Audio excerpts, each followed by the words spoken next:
cruzarnos con gente que vivió, que estuvo en Malvinas. Estoy hablando de nuestro próximo entrevistado, que ya lo estoy viendo, muy arreglado. Él es muy milonguero, o sea, Ujú. nos va a llevar a todo lo que vivió, siendo muy jovencito, con 18 años, lo va a contar él, pero bueno, hoy lo tenemos del otro lado, ya lo veo, a Luis Ceroni. Luis, si nos estás escuchando, acá con Josefina Forastieri te vamos a entrevistar. ¿Nos escuchás bien? Sí, los escucho muy bien. ¿Cómo Bueno. están? Hola Josefina, ¿cómo Hola estás? Luis, ¿cómo estás? Gracias Bienvenido. por la invitación. Bueno, arrancamos el programa con Silbando, Troilo Grela, porque nos Apa. pareció que mucha música más que bombas, tiros en Malvinas no habría, y sí cada tanto algo en esa guerra que nos va a costar toda la vida entender. Te tuvo ahí como participante, ¿no? Pero bueno, hoy 2 de abril, Luis, queremos ser más tu oyentada, digamos, escucharte y qué podrías compartirnos hoy 2 de abril que recuerdes o que Bueno, quieras destacar. no es un día más, ¿no? Eh, no me pasa desapercibido el día, ¿no? Tampoco tiene el peso y la angustia que tenían los primeros 2 de abril, ¿no? Después de tantos años, ya uno está parado en otro lado, está más reflexivo, lo toma desde otro lugar, ¿no? Eh, Así que bueno, es un día de recibir muchos mensajes, muchos llamados. Estuve casi toda la mañana contestando mensajes, después me fui a caminar un rato Fíjate, me parece, para Luis, despabilar, ah, pero sí, es un día de recuerdos. che, Luis, siempre uno que se detiene en esta fecha busca comprender más lo que significó Malvinas para un chico de 18 años. ¿Qué significó para vos en esa edad encontrarte ahí? Fue bueno, claro, fue muy raro.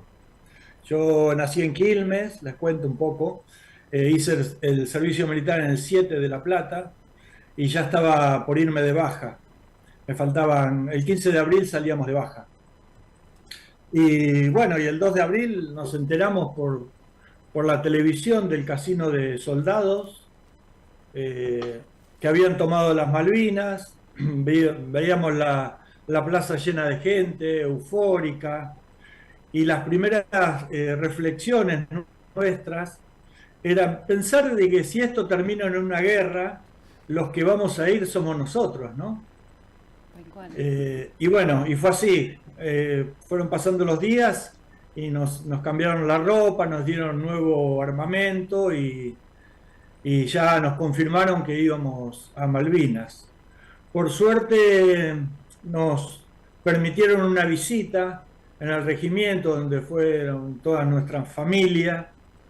Y como te contaba hoy, Fernando, cuando nos encontramos con nuestra familia, todos mentimos, dijimos que íbamos al sur, que no íbamos a Malvinas, ¿no?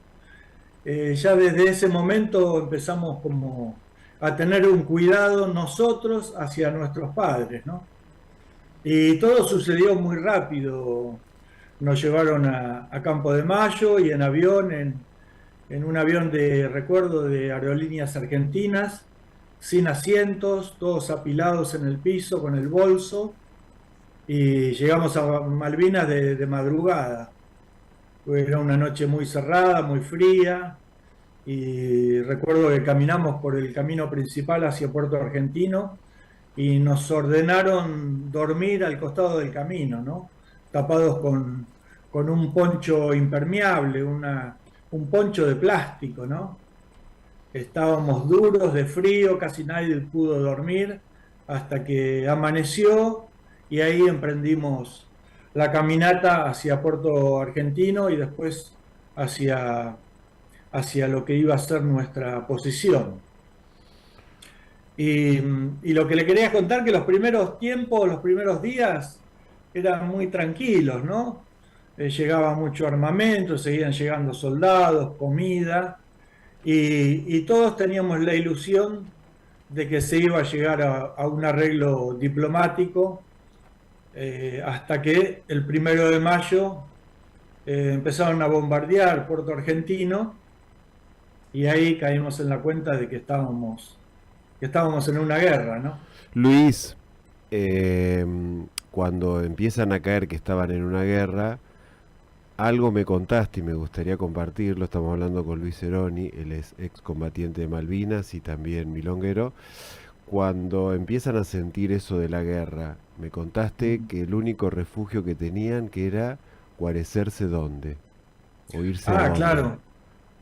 En esos 15 días, lo que hicimos fue un pozo de zorro. Un pozo de zorro es un pozo en la tierra y le poníamos de techo chapas y piedras, ¿no? Y bueno, Malvinas es un suelo muy húmedo, arcilloso, entonces siempre se filtraba agua en el fondo, en el piso, ¿no? Y lo habíamos preparado para eso. Cuando empezaban a bombardear, todos corríamos y nos metíamos adentro de ese pozo de zorro, ¿no? Para protegernos de las bombas. ¿Y Y alguna lo que vez hablábamos sentiste? hoy de ese 1 de mayo, que tengo esa imagen, tengo muchas imágenes así muy fotográficas, y cuando empezaron a bombardear el aeropuerto, estábamos adelante de un cura, que me acuerdo que sus palabras eran: bueno, no se hagan problema, que Dios está con ustedes, ¿no? Y de fondo se veía el humo de Puerto Argentino, y me acuerdo de mi reflexión, ¿no?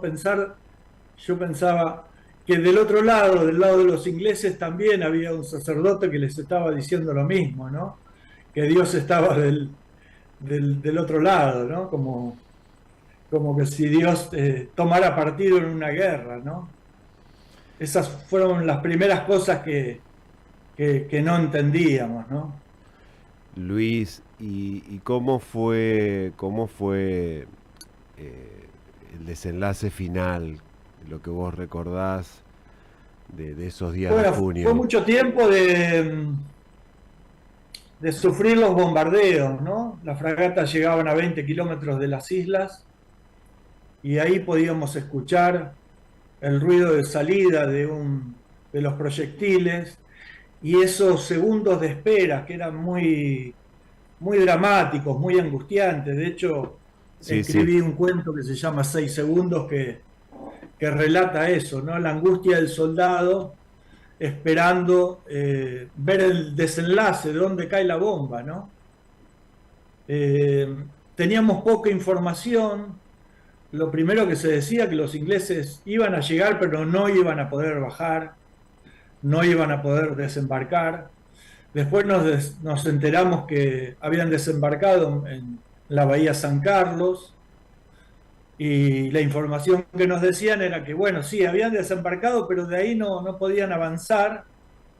Y bueno, después nos enteramos que avanzaron y combatieron en Ganso Verde, y venían avanzando hacia Puerto Argentino, ¿no?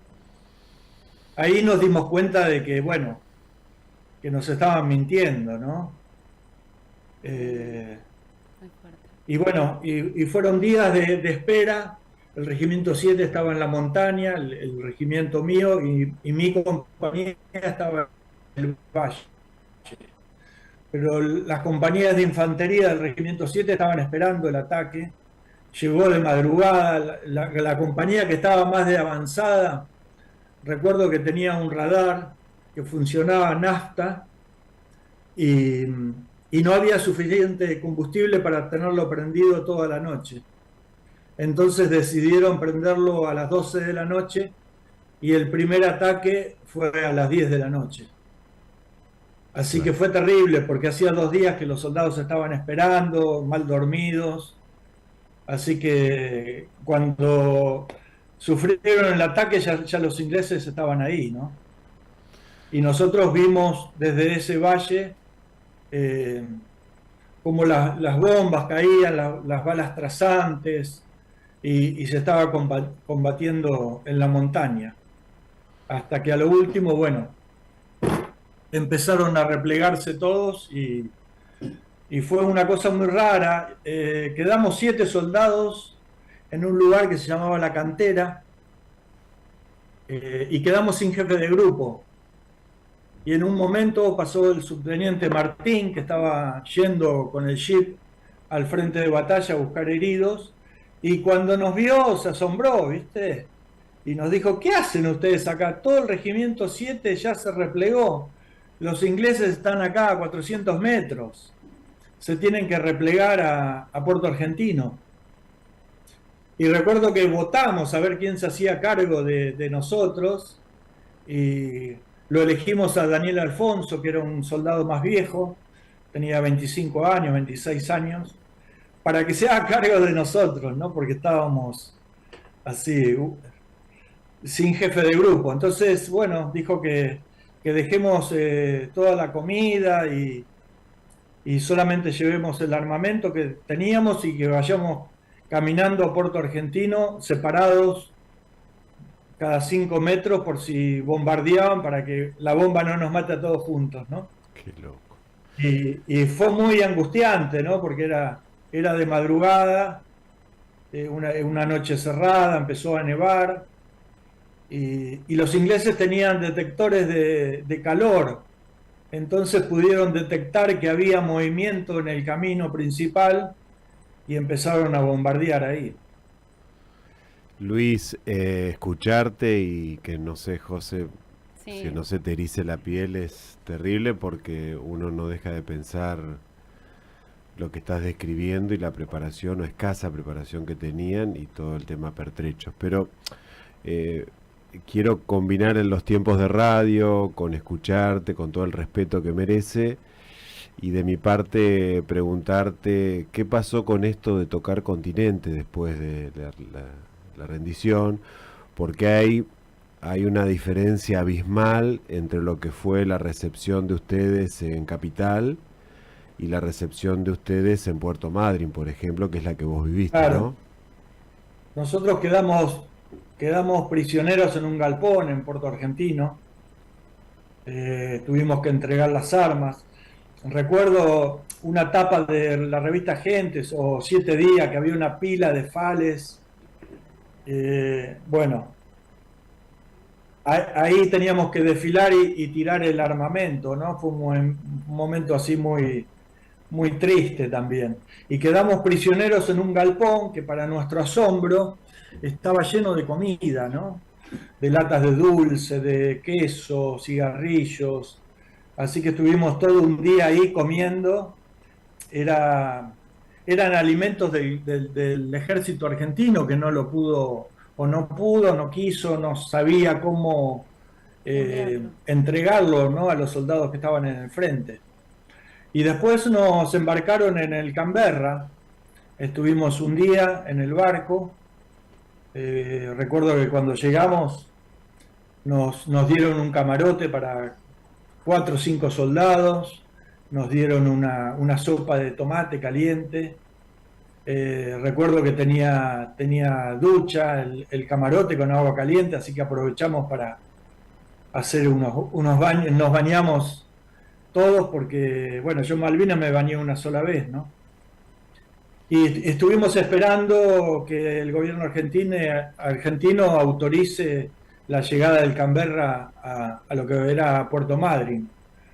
Cuando eso sucedió, bueno, zarpamos de Malvinas, y el recibimiento fue increíble. Se había juntado un montón de gente, todo el pueblo, toda la ciudad de Puerto Madryn nos fue a recibir, y nos subieron a unos camiones y fuimos a un regimiento, y la gente, bueno, muy emocionada, aplaudía con banderas. Recuerdo que seguían los camiones y nos pedían cosas de regalo.